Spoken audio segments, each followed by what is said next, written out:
Buenas noches para todos. El devocional de hoy, como le dije al pastor, me metí en camisa de 11 varas porque es un tema bastante complejo para tratarlo en estos 30 minutos de devocional, pero creo que va a ser como la primera enseñanza de varias que se tienen que dictar necesariamente sobre este tema. Lo que vemos es básicamente que se llama el día de hoy cómo acabar con la pobreza. Lo que vemos es que cuando las familias y la sociedad se alejan de la obediencia a los principios bíblicos, pues todo se sale de control. Y esto le pasa tanto a familias como a naciones enteras. Y en este momento Colombia se enfrenta a una crisis social muy profunda, y esta crisis social y también el tema de la pobreza, pues se profundizó tanto con la pandemia como con el paro. Entonces vemos mucho desempleo, mucho madresolterismo, mucha delincuencia, mucho vandalismo. Y muchas personas que también nos piden dinero en las calles, la mayoría de ellos venezolanos, o por ejemplo que nos venden bolsas para la basura, no sé si se han dado cuenta. Yo siempre me tomo el trabajo de conversar con ellos, de entender de dónde vienen, de entender por qué terminaron en esa situación. Siempre trato de darles algo de comer, de comprar el producto que tienen, darles consejos sobre qué producto más bien podrían mercadear, porque todos venden lo mismo, en fin. Pero también entiendo que ellos trabajan por el diario, ¿sí? Trabajan fundamentalmente para poder tener con qué pagar un sitio para dormir. Eso es realmente lo que está sucediendo. En estos sitios no pueden ni bañarse y mucho menos cocinar. Entonces, esto ha sido un tema que a mí no hace más que darme vueltas en la cabeza y me pone a pensar cómo podemos resolver el problema de la pobreza en Colombia. Y vemos que la Biblia nos da muchas instrucciones, pero estas instrucciones que nos dan su palabra realmente son más dirigidas hacia el individuo, la familia, la iglesia de Cristo, es decir, como la comunidad de creyentes, asociaciones civiles, pero por ningún lado son para el gobierno civil. Y nosotros ya hemos hablado de ese tema sobre qué es lo que debe hacer el gobierno civil y qué es lo que no debe hacer el gobierno civil. Y también vamos a hablar de esa parte porque tiene mucho que ver con lo que está sucediendo actualmente. No sé si alguno de ustedes hace unos meses vio la profecía de Cindy Jacobs que dijo que Colombia iba a ser la primera nación que iba a acabar con la pobreza. Y yo no sé, yo me apropié como de esa promesa o de esa profecía de Cindy Jacobs y dije, pues yo voy a estudiar realmente qué dice la palabra sobre cómo acabar con la pobreza. Y por eso me basé mucho en este libro. Este libro es el libro de Max Lyons, Hombres Libres, Mercados Libres. Entonces vamos a hablar mucho de eso el día de hoy. Entonces, el versículo guía para esta charla es: no deberá haber pobres en medio de ti, porque el Señor tu Dios te bendecirá en abundancia en la tierra que te da como preciada posesión.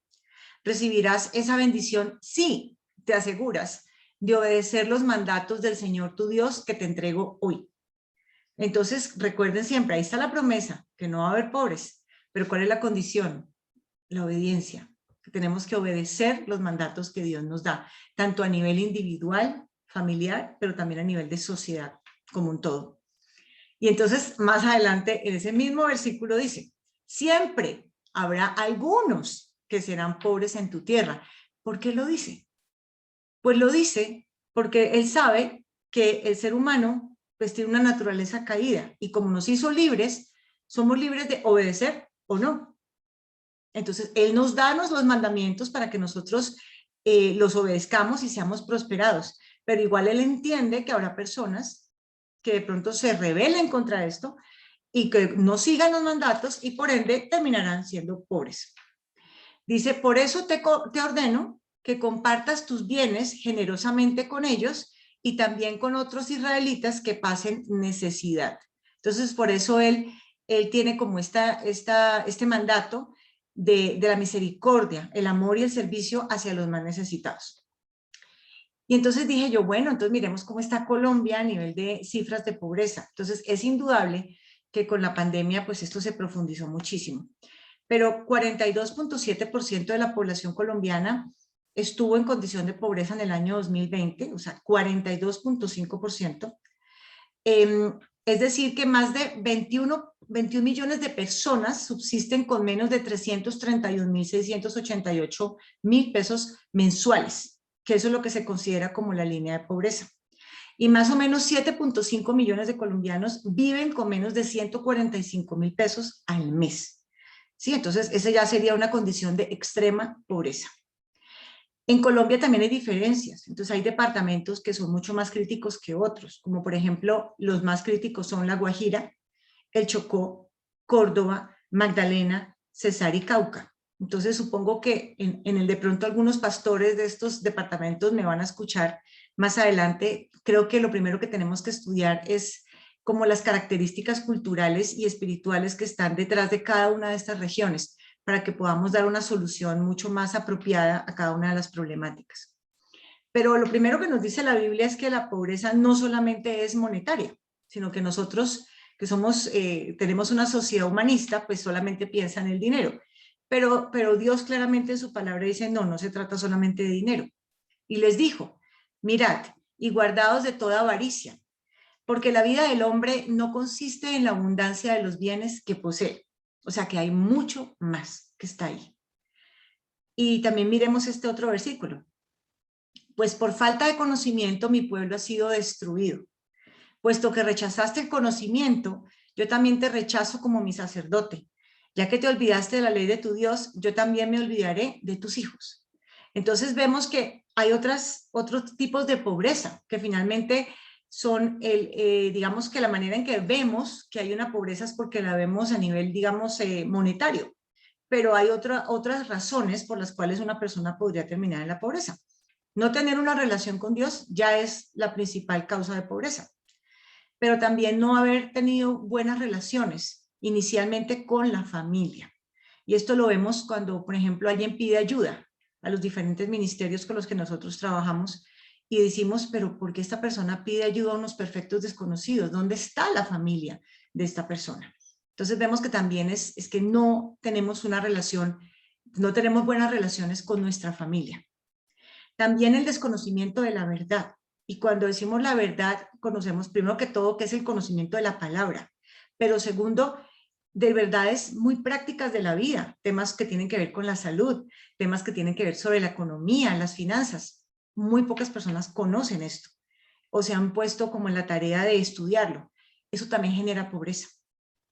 También el hecho de no tener tiempo o salud para cumplir con nuestro destino. También eso es otra forma de pobreza que tiene un impacto monetario.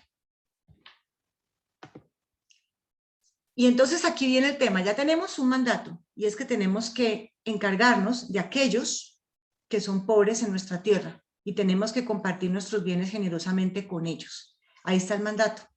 Pero la siguiente pregunta es si acaso los métodos son importantes, porque entonces lo que uno debería hacer es entregarle a todo el mundo tanto dinero como pudiera y supuestamente esto resolvería el problema de la pobreza. Y típicamente los gobiernos cada vez destinan más cantidad de dinero a ayuda social, pero el problema persiste, por no decir que se profundiza. Y entonces, ¿cuál es la respuesta? Que una cosa buena hecha con métodos no bíblicos está mal. ¿Por qué? Porque actualmente estamos partiendo de la base que si el gobierno civil no hace algo, nadie lo va a hacer. Y esto está muy lejano de la verdad y de lo que Dios ha puesto en su palabra.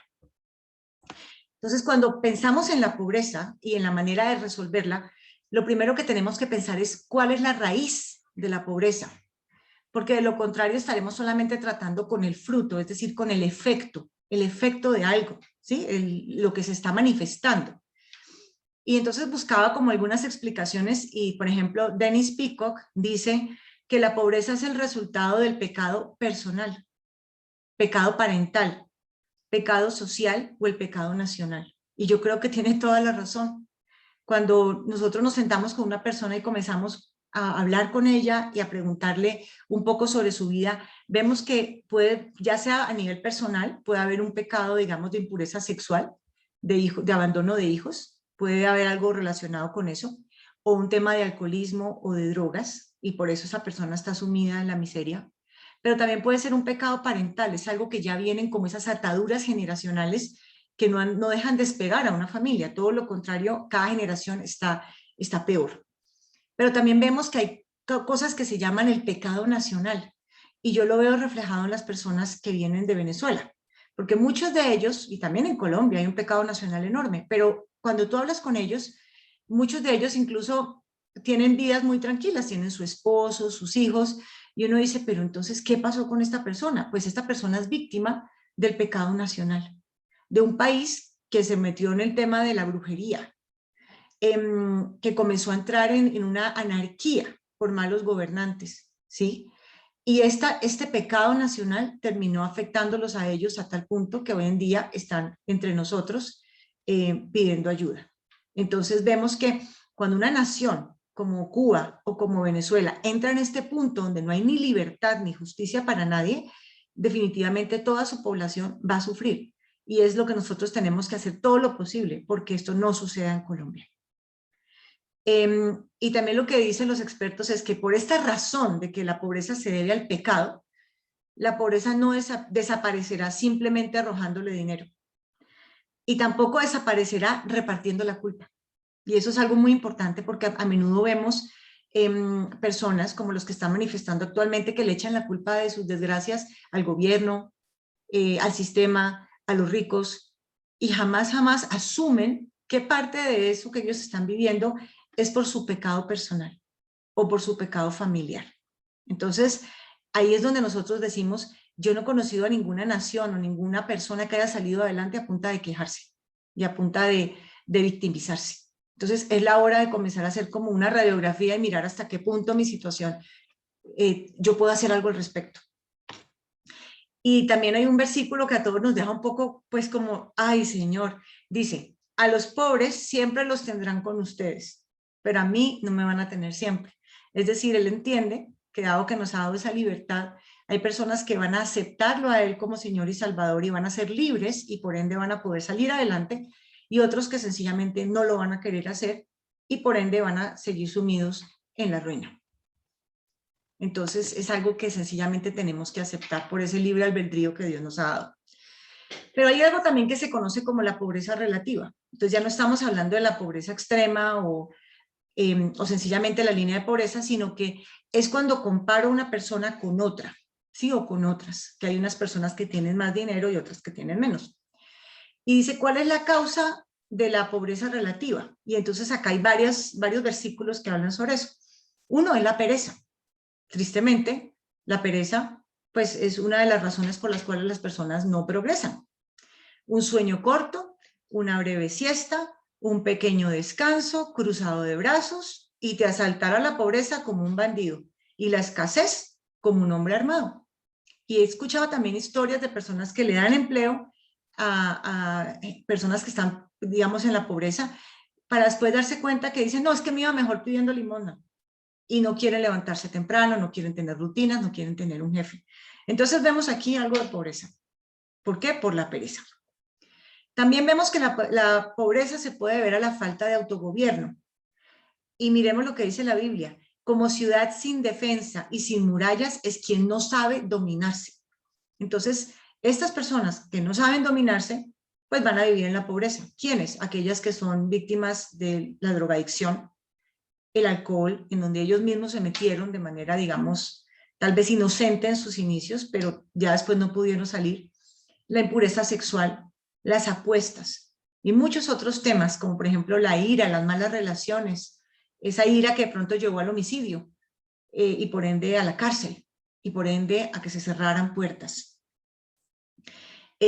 Falta de sanidad interior, y es lo que hablábamos, esas personas que se pasan toda la vida culpando a otros de su desgracia y nunca toman su destino en sus manos. Entonces también falta de sanidad interior, esto tiene solución. Malas decisiones, se metieron en deudas, malos negocios y perdieron absolutamente todo. También vemos la falta de motivación o diligencia para trabajar. Y esto, por ejemplo, me parece muy peligroso, esas ideas del mínimo vital, que incluso personas que son creyentes se las he escuchado. Y yo digo, pero es que eso no es bíblico, el mínimo vital no es bíblico, ¿sí? Y cuando después de que terminemos esta charla se van a dar cuenta por qué no es bíblico. ¿Y esto qué genera finalmente? ¿Cuál es la evidencia? Es que esto genera que las personas ya no tienen ningún incentivo para trabajar, porque si ya les voy a dar un dinero a cambio de que no hagan nada, pues ¿qué incentivo tengo yo para trabajar? También la pobreza relativa se puede deber a la falta de educación y habilidades, pero tenemos una gran ventaja y es que en estas épocas de internet cualquiera puede estudiar lo que quiera, incluso gratis. Es más una cuestión de voluntad, de deseo de salir adelante.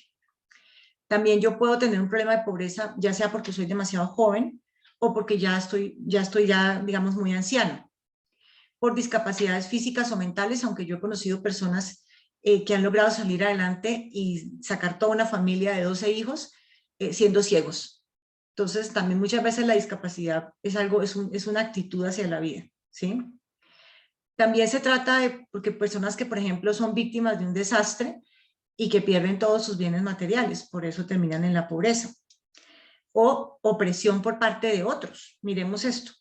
Oigan cómo clama contra ustedes el salario no pagado a los obreros que les trabajaron sus campos. O sea, también es cierto que han existido personas que se han aprovechado del pobre, que le han sacado, digamos, provecho, pero que nunca han cumplido con sus compromisos económicos o les han pagado muy poco. Entonces, esto también es una realidad en nuestros tiempos. También ser padre o madre soltero también puede tener una correlación con la pobreza, porque es muy difícil sacar adelante una familia uno solo. Es muy, muy difícil. O motivos erróneos, miren lo que dice la Biblia. Y cuando piden, no reciben, porque piden con malas intenciones para satisfacer sus propias pasiones. Entonces no sabemos tampoco pedirle a Dios que nos bendiga, porque lo hacemos con ese corazón, un corazón egoísta, que solamente piensa en sí mismo. Y entonces acá hay una cosa muy importante que descubrí en este estudio y que realmente creo que es una revelación, y es que cuando uno trata la pobreza de manera colectivista o colectiva, está cometiendo un grave error. Se debe tratar a las personas siempre como individuos, ¿sí? Es decir, que cuando nosotros intentemos ayudar a las personas, debemos primero tratar su situación como de manera única y entender cuáles son las causas específicas de su problema, en este caso de la pobreza. Entonces, es la razón por la cual el gobierno realmente no puede dar una solución única al problema de la pobreza, porque el gobierno trata a toda una sociedad de manera colectiva, nunca trabaja al individuo. El individuo lo trabajamos en otros ministerios, lo trabajamos en la iglesia, lo trabajamos dentro de la misma familia o incluso asociaciones civiles que se dedican a temas puntuales. Entonces, es esta la razón por la cual los gobiernos no han sido eficaces con todas las ayudas sociales que han vertido a la economía, no ha funcionado. Pero ante todo, lo que más necesitamos todos es el evangelio. No solamente encargarnos de darle a las personas para sus necesidades físicas, dado que como somos cuerpo, alma y espíritu, entonces trabajar solamente el cuerpo, pero no pensar ni en el alma ni en el espíritu, que es donde se pudo haber originado el problema de la pobreza, pues no jamás la resolverá de manera permanente. Y entonces lo que veíamos era que casi siempre Jesús, de hecho está en Isaías 61, pero también Jesús se refiere a este versículo, y cuando él habla de eso dice, ¿a qué ha venido? He venido a dar buenas nuevas a los quebrantados, he venido sí, a liberar a los cautivos, y por ningún lado dice, he venido a darle techo, casa y comida a los pobres. No dice eso. ¿Por qué? Porque él entiende que si él nos hace libres, ya nosotros podemos trabajar y salir de la pobreza. ¿Sí? Entonces ese es el enfoque, hacer libre al individuo para que él pueda desarrollar todo su potencial. Y entonces, ¿cuál es también la recomendación? Pues que nosotros apoyemos a los ministerios que se especializan con este tipo de población, ¿sí? Porque finalmente estos ministerios pueden tener ahí trabajadores sociales, psicólogos, cristianos, que realmente saben cómo trabajar esas causas que han llevado a la pobreza a la persona y saben cómo restaurarla integralmente. Nosotros posiblemente no tenemos esas habilidades. Sin embargo, sí tenemos muchas personas a nuestro lado, comenzando por nuestra familia, pero también a las personas que trabajan para nosotros en nuestra casa o en las empresas. Entonces ahí también tenemos todo un apostolado para ayudarle a estas personas a que tengan buenas costumbres y por ende salgan permanentemente de la pobreza. También veía que hay dos instituciones que son las que más contribuyen a la prosperidad económica. La primera es el matrimonio y la segunda es el trabajo, pero tristemente ambas están en declive a nivel casi que global. el 84% de los niños en Colombia nacen por fuera del pacto matrimonial. Entonces, no más esto ya está ocasionando pobreza. Y con la pandemia, la tasa de desempleo se situó en el 16.1%. Ha disminuido a mayo del 2021, estamos en 15.6%. Entonces, aquí vemos, estaba yo analizando estas cifras históricas de Colombia y vi cómo en el 2002 posiblemente se llegó al peor punto de desempleo de Colombia, y fue ahí cuando comenzó el gobierno de Álvaro Uribe Vélez, que fueron 8 años. Y miren cómo la tasa de desempleo se desplomó, ¿cierto? En ese periodo presidencial. O sea que con la seguridad democrática, dándole a las personas seguridad para poder salir y ir a las fincas y todo lo demás, pero también generar garantías le dio mucha credibilidad al país, y esto generó muchísimo, muchísimo empleo. Entonces vemos que eso también es una manera de contribuir a que se disminuya la pobreza. Son gobiernos estables, gobiernos con leyes claras, gobiernos que se encargan de la seguridad, se encargan de mantener a raya la delincuencia. Esto mejora la economía y por ende disminuye la pobreza. Entonces, como les decía, el gran vehículo para salir de la pobreza, primero que todo, pues, es, digamos, la institución del matrimonio, pero también el trabajo. El trabajo es la manera en que Dios ha previsto que nosotros podamos tener nuestros deseos y necesidades. ¿Y qué dice 2 Tesalonicenses 3:10? Hermanos, en el nombre del Señor Jesucristo, les ordenamos que se aparten de todo hermano que esté viviendo como un vago y no según las enseñanzas recibidas de nosotros. Ustedes mismos saben cómo no deben seguir nuestro ejemplo, cómo deben seguir nuestro ejemplo, perdón. Nosotros no vivimos como ociosos entre ustedes ni comimos el pan de nadie sin pagarlo. Al contrario, día y noche trabajamos arduamente y sin descanso para no ser una carga a ninguno de ustedes. Y lo hicimos así no porque no tuviéramos derecho a tal ayuda, sino para darles buen ejemplo. Porque incluso cuando estábamos con ustedes les ordenamos, el que no quiera trabajar, que tampoco coma. Entonces es claro que hay que trabajar. Otro tema, y es que no se trata de que el gobierno redistribuya la riqueza, sino sencillamente que haga justicia. Recuerden, o sea, el gobierno no está aquí para la obra social. Ese no es, digamos, el trabajo que le puso Dios al gobierno cuando lo diseñó. Es para administrar justicia, castigar al malhechor, ¿sí? Pero entonces miremos algunos de los versículos. No perviertas la justicia, ni te muestres parcial en favor del pobre o del rico, sino juzga a todos con justicia. Es decir, la justicia es para ambos lados, no es siempre a favor del pobre y tampoco siempre a favor del rico, sino la justicia es para ambas partes. Pero entonces ahora vemos que ahora el rico se volvió el villano y que todo es contra el rico, y tampoco, porque lo que sucede cuando comenzamos a atacar, en este caso a los empresarios, es que ellos se van del país y pasa lo que pasó en Venezuela. Entonces tenemos que hacer justicia para ambos lados. No oprimirás al jornalero pobre y necesitado, ya sea uno de tus conciudadanos o uno de los extranjeros que habitan en tu tierra y en tus ciudades. En su día le darás su jornal, antes de la puesta del sol, porque es pobre y ha puesto su corazón en él, para que él no clame contra ti al Señor, y llegue a ser pecado en ti. ¿Esto qué quiere decir? Que también es importante que se haga justicia cuando los patronos no están haciendo lo correcto con los empleados que tienen.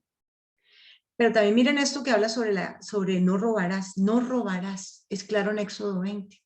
Y hay algunos gobiernos que lo primero que hicieron fue expropiar al rico para dárselo a los demás, a los pobres, así como si fueran Robin Hood. Entonces la expropiación realmente es una manera de robar por parte del gobierno a las personas. Y eso también va en contra de la libertad y finalmente termina en pobreza generalizada como en Cuba y en Venezuela. Miren lo que dice aquí. Construirán casas y las habitarán, plantarán viñas y comerán de su fruto. Ya no construirán casas para que otros las habiten, ni plantarán viñas para que otros coman. Para que cada uno, producto de su esfuerzo, mayor o menor, va a poder disfrutarlo. Pero no es como que una persona, el trabajo de toda su vida, tenía una casa, se la expropian y se la entregan a personas que ni siquiera la cuidan, como pasó en Venezuela. Personas que tenían incluso hasta 2 casas, pero no tenían ni qué comer. Se las quitaron a personas que tenían 2 casas, o en general se las entregan a un grupo de de personas del pueblo o del Partido Comunista. Y finalmente, ¿qué sucede? Pues que no tienen ni siquiera comida, pero tienen 2 casas. ¿Sí se dan cuenta cómo es que esto es ir completamente en contra del diseño de Dios? No se desprecia al ladrón que roba para mitigar su hambre, pero si lo atrapan, deberá devolver 7 tantos lo robado, aun cuando esto le cueste todas sus posesiones. Entonces, es también deber del gobierno proteger la propiedad privada, darle garantías a las personas de que el esfuerzo que ellos están poniendo para tener una mejor situación económica va a ser protegida por parte del Estado, no que va a haber un paro y les van a destruir su tienda, les van a destruir su fábrica. O sea, esto no puede estar pasando, porque esto conduce a la pobreza. Cada uno debe dar según lo que haya decidido en su corazón, no de mala gana ni por obligación, porque Dios ama y que da con alegría. Entonces, este temita de los impuestos, que cada vez son más onerosos y son más pesados, eso también es antibíblico, ¿sí? Porque cuando nosotros tenemos que darle a los necesitados, lo hacemos de manera voluntaria, no porque el gobierno lo imponga, ¿sí? Y acá este tema de la redistribución de la riqueza, creo que uno de los versículos más dicientes sobre esto es la parábola de las monedas de oro, porque uno se da cuenta básicamente cómo funciona esto. Entonces dice, el reino de los cielos será también como un hombre que al emprender un viaje llamó a sus siervos y les encargó sus bienes. A uno le dio 5,000 monedas de oro, a otro 2,000 y a otro solo 1,000, a cada uno según su capacidad. Entonces, aquí por ningún lado la Biblia está diciendo, no, es que a todos les tenemos que dar exactamente lo mismo para ser realmente justos. No, Dios en su diseño y conociendo al hombre como lo conoce, decide que no a todos les da lo mismo, porque no todos tienen las mismas capacidades. Entonces tenemos que aceptarlo, ¿sí? Y finalmente ustedes conocen la historia, en qué termina todo, en que cada uno se encarga de poner a producir o no lo que su Señor les deja y finalmente Él regresa y comienza a pedirle cuentas a cada uno del trabajo que hizo, ¿cierto? Y nos damos cuenta que al que menos se le dio, pues no lo puso a trabajar. Entonces, miremos, quítenle las 1,000 monedas y dénselas al que tiene las 10,000, porque a todo el que tiene se le dará más y tendrán abundancia. Al que no tiene se le quitará hasta lo que tiene. Y a ese siervo inútil, échenlo afuera, a la oscuridad donde habrá llanto y rechinar de dientes. O sea, para Dios esto es serio. El tema de los recursos, dones y talentos que nos ha dado. Tenemos que ponerlos a producir y Él nos va a pedir cuentas de esto. Entonces, para Él, no todas las personas tienen las mismas capacidades y no todo les da lo mismo, ¿sí? Precisamente por eso. Entonces, ahora hablemos del tema del gasto social desde el gobierno, que es la crónica de una guerra mal enfocada contra la pobreza. Porque recuerden, esto es algo que debe quedar claro en esta charla, los que deben encargarse de los pobres son, 1, el individuo por sí mismo, ¿sí? 2, su familia. 3, la iglesia. 4, las asociaciones civiles. Y todos los mensajes que Dios dio sobre el tema de ayudar a los más necesitados, se los dirigió al individuo, a la familia y a la iglesia, no a los gobiernos. ¿Qué pasa cuando los gobiernos lo hacen? ¿O por qué lo hacen los gobiernos? Lo hacen sencillamente porque posiblemente nosotros no lo estamos haciendo de la manera en que deberíamos haberlo hecho y por ende se creó una necesidad, ¿sí? Pero ¿qué pasa? Que si le seguimos pidiendo al gobierno que haga esto, va a seguir aumentando los impuestos, el gasto público, por ende la corrupción, porque va a tener más dinero para administrar y sabemos que no es un buen administrador de recursos y esa es la razón por la cual Dios prefiere que el gobierno civil sea pequeñito. Y el asunto es que esto va a redundar en falta de libertad para todos, porque en gran parte estos dineros se han usado para alimentar el populismo y que este tipo de gobiernos sean elegidos y reelegidos una y otra vez. Entonces, esa es la razón por la cual el gobierno no puede administrar la chequera de la obra social. No lo puede hacer. No es el diseño que Dios le ha puesto. Recuerden, el gobierno solamente es para asegurar justicia, proveer para la defensa y castigar malhechores. No es propiamente para ponerse a distribuir dinero y decir quién recibe cuánto. ¿Por qué? Porque lo que les comentaba anteriormente, el problema de la pobreza se debe trabajar a nivel individual, no a nivel colectivo. Y ese es el fuerte del gobierno. El gobierno no trabaja a nivel individual, ¿sí? Y entonces lo que yo les comentaba, o sea, este tipo de ideas como el mínimo vital van en contra del incentivo al trabajo, van en contra de la dignidad humana y la autoestima, van en contra de la productividad del no trabajador, ¿sí? pero también crean un problema interno en la sociedad, y es que el entusiasmo y la productividad del que sí trabaja comienzan a decaer, porque dice, pero es que entre más trabajo, más me quitan para darle a quienes no se están esforzando. Entonces, ¿para qué lo hago? Y muchos incluso se van del país por esa razón. Y eso ha pasado en muchos países, en la medida en que comienzan a atacar más lo que la iniciativa privada, comienzan a ponerle más impuestos, las personas que son las que generan trabajo se van, ¿sí? Entonces, ahí lo importante también es que aprendamos a incrementar la productividad de los trabajadores. Recuerden también que el primero que tiene que encargarse de esto, fuera del individuo por sí mismo, es su familia. Y ese era el mecanismo que Dios creó, y lo vemos en la historia de Ruth, ¿sí? Cómo Noemí y Ruth llegan y ese pariente que es Boz es el encargado de sacarlas a ellas de la pobreza, ¿sí? Redimirlas. Entonces, es a través de la familia que Dios ha dispuesto para ayudar a las personas que están en la pobreza, como red de seguridad. Miremos lo que está en Primera de Timoteo. Reconoce debidamente a las viudas que de veras están desamparadas, pero si una viuda tiene hijos o nietos, que estos aprendan primero a cumplir sus obligaciones con su propia familia y correspondan así a sus padres y abuelos, porque eso agrada a Dios. La viuda desamparada, como ha quedado sola, pone su esperanza en Dios y persevera noche y día en sus oraciones y súplicas. En cambio, la viuda que se entrega al placer ya está muerta en vida. Encárgales estas cosas para que sean intachables. El que no provee para los suyos y sobre todo para los de su propia casa ha negado la fe y es peor que un incrédulo. En la lista de las viudas debe figurar únicamente la que tenga más de 60 años, que haya sido fiel a su esposo y que sea reconocida por sus buenas obras, tales como criar hijos, practicar la hospitalidad, lavar los pies de los creyentes, ayudar a los que sufren y aprovechar toda oportunidad para hacer el bien. Entonces aquí vemos cómo es que es el orden de las cosas. Lo primero es que la familia se tiene que hacer cargo de las personas. Y si no es posible, porque no tienen, digamos, ningún tipo de red de seguridad por X o Y motivo, sus familiares no quieren hacerse cargo, es ahí donde entra la iglesia y asociaciones voluntarias como redes de seguridad secundarias. Y entonces aquí la invitación es a que trabajemos por medio de fundaciones o por medio de la iglesia para poder realmente hacer una obra integral en estas personas. También es importante discernir entre los pobres que necesitan y los que necesitan ayuda y los que no merecen, los que no la merecen, porque hay muchas personas que sencillamente se están como aprovechando del buen corazón que tenemos y comienzan a pedir y pedir y pedir cuando realmente podrían encargarse de sí mismos. Entonces, por eso es que la respuesta a cada problema debe ser totalmente diferente, ¿sí? Y nos tenemos que apoyar en expertos en ese tema, que están en los ministerios y las fundaciones. Entonces, ¿qué dice sobre estas personas? Dice, aquellos que pueden trabajar y no lo hacen, necesitan obtener una perspectiva bíblica sobre el trabajo. O sea, hay que exhortarlos al trabajo y explicarles por qué es importante. Compartirles el evangelio para llevarlos a la salvación. Hacerles entrenamiento e instrucción del carácter, enseñándoles principios bíblicos relacionados con sus áreas de necesidad y sobre todo formarlos en el servicio, ¿sí? Que no solamente todo es para ti, sino servicio. Asesoramiento, instrucción y asesoramiento bíblico específico, ¿sí?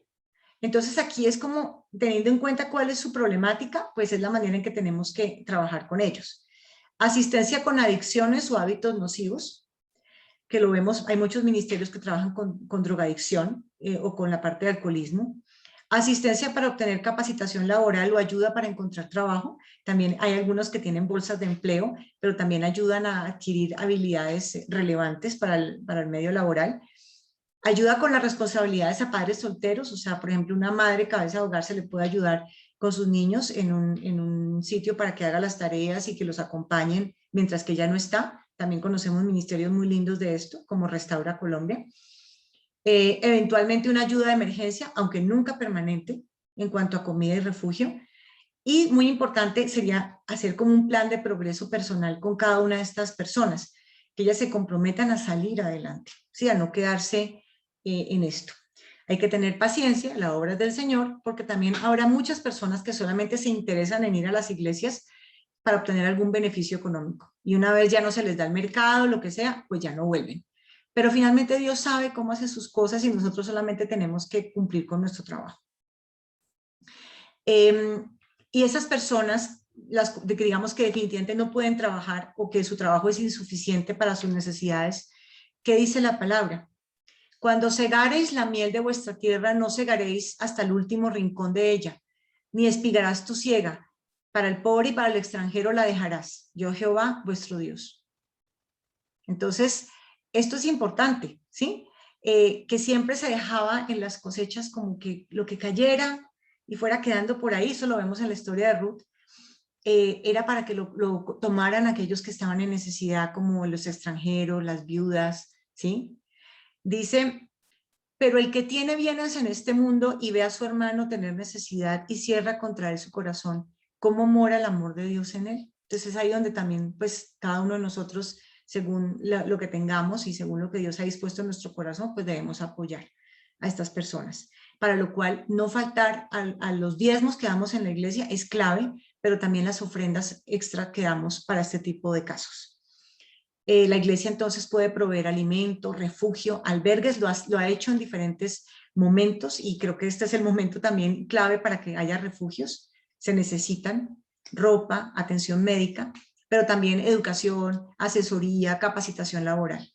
Y miren acá lo que dice Gálatas 6:10. Así que entonces hagamos bien a todos según tengamos oportunidad y especialmente a los de la familia en la fe. Y es algo que cuando, por ejemplo, hemos tenido que tomar decisiones de a quién se le da mercados de una campaña que se ha hecho, uno dice siempre empecemos por las personas que se han comprometido con la iglesia, que son siervos fieles, que son personas serviciales en las iglesias, que han sido realmente comprometidas. Empecemos por ahí porque la necesidad siempre será superior a nuestras capacidades económicas. Entonces siempre empecemos por la familia de la fe. Y ya para terminar, pienso que el tema de la solución a la pobreza de Colombia y de cualquier nación que me esté escuchando depende mucho de la unión de todos los creyentes, que tengamos claridad sobre esto que acabo de explicar, pero también que tengamos como un corazón con arrepentimiento hacia Dios por los pecados de la nación, por esa falta de entendimiento de estos asuntos sociales que los hemos dejado de lado, hemos creído que son responsabilidad del Estado y no lo son, es responsabilidad de la iglesia. Pero también comunión con el Espíritu Santo para que sea el Espíritu Santo el que nos dé las estrategias. ¿Se acuerdan lo que les dije, la profecía de Cindy Jacobs?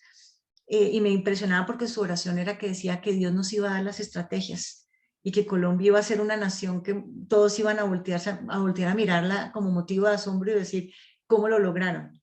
Entonces, ante todo esto depende de qué, de que estemos en comunión con el Espíritu Santo y nos dejemos guiar para que nos diga cómo se hace.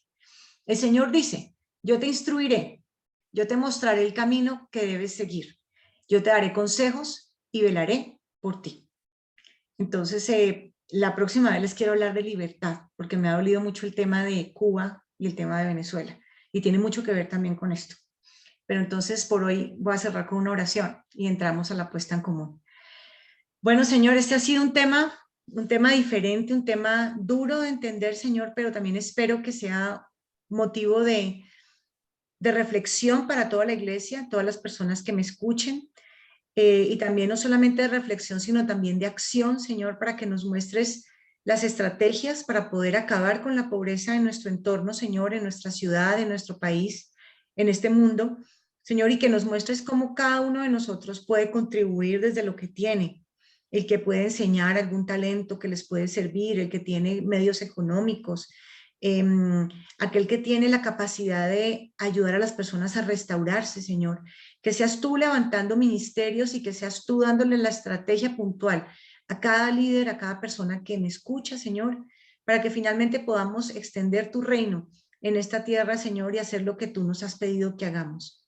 Te lo agradecemos en el nombre de Jesús. Amén y amén.